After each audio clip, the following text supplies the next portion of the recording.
नमस्कार दोस्तों।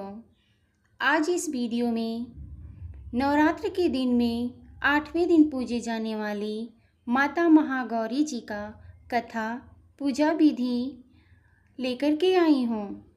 आप लोग इसे अंत तक अवश्य सुनिएगा।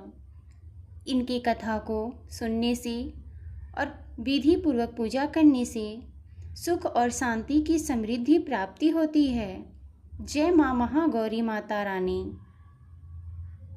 माता महागौरी का इस रूप का अंतिम स्वरूप है जिससे वे तूफान में जितना ही तूफान आए, शांति और सुख को संयमित करके तुरंत वापसी के लिए तैयार होने का इसमें उदाहरण प्रस्तुत होती हैं और बताती हैं कि माता महागौरी किस प्रकार परम रूप में दर्शाती हैं। तो आइए जानते हैं माता महागौरी का पूजा लाभ, महत्व और कथा के बारे में। नवरात्रि का 8वां दिन माता महागौरी को समर्पित है। भक्तगण सुख शांति पाने के लिए अतीत को पीछे छोड़कर बिना किसी चूक के नए किसी दिन की शुरुआत करने के लिए उनकी पूजा करते हैं। आइए अब उनकी कथा को सुनते हैं। महागौरी माता नवरात्रि में पूजा करने जाने वाली 8वीं देवी हैं। वे तेज और शांति की प्रतीक हैं। महागौरी नाम का अर्थ है कि अत्यंत श्वेत। महा का अर्थ है अत्यंत और गौरी का अर्थ है श्वेत। उनके अस्तित्व के पीछे की कथा यह है कि जब काली माँ ने रक्त बीज का वध किया और शांत होकर पार्वती माता बनी, तब भी उनका रंग काला था। वह इस रंग से छुटकारा पाना चाहती थीं, इसलिए उन्होंने भगवान ब्रह्मा जी की आराधना की। ब्रह्मा जी ने उन्हें मानसरोवर नदी में पवित्र स्नान करने और अपना मूल रूप वापस पाने का वरदान दिया था। पार्वती माता का काला रंग कौशिकी नामक शक्ति स्वरूपा बन गया और पार्वती माता को प्राप्त हुआ।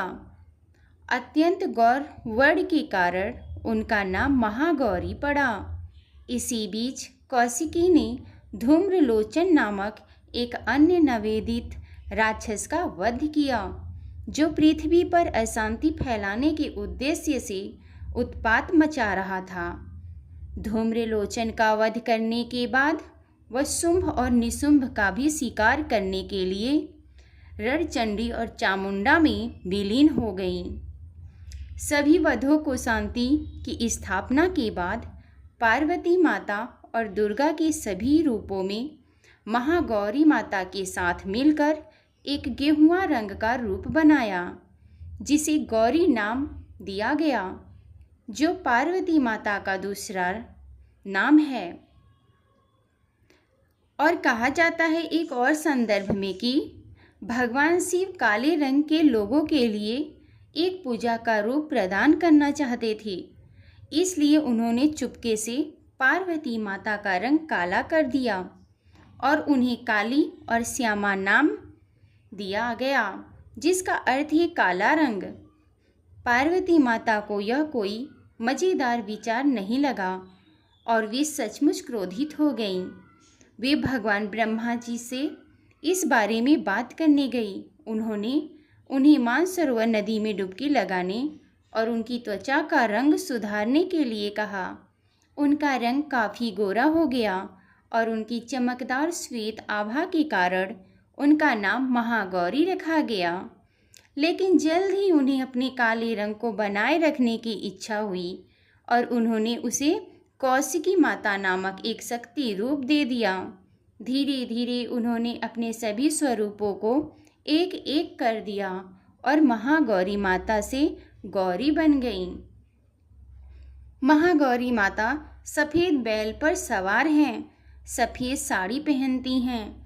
उनके एक हाथ में सफ़ेद कमल, दूसरे हाथ में सफ़ेद कमंडल, तीसरे हाथ में सफ़ेद त्रिशूल है और चौथा हाथ भक्तों को आशीर्वाद देने के लिए है। जय माता दी। आइए माता रानी के पूजा के लाभ जानते हैं। जो महागौरी माता का पूजा विधि पूर्वक करता है, शांति और विवेक का वातावरण प्राप्त करने के लिए करता है। मानव का अस्तित्व के बारे में शुभ और समृद्धि विचार रखने के लिए करता है।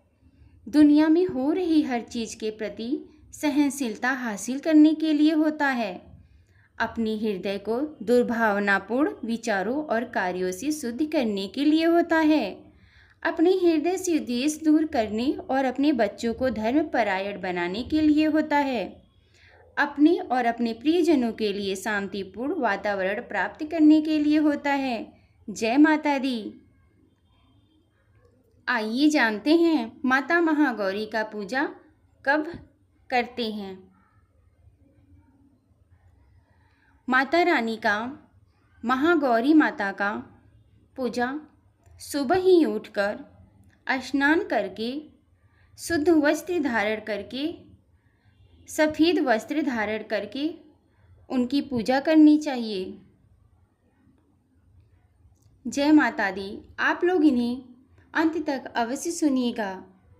जय माता दी।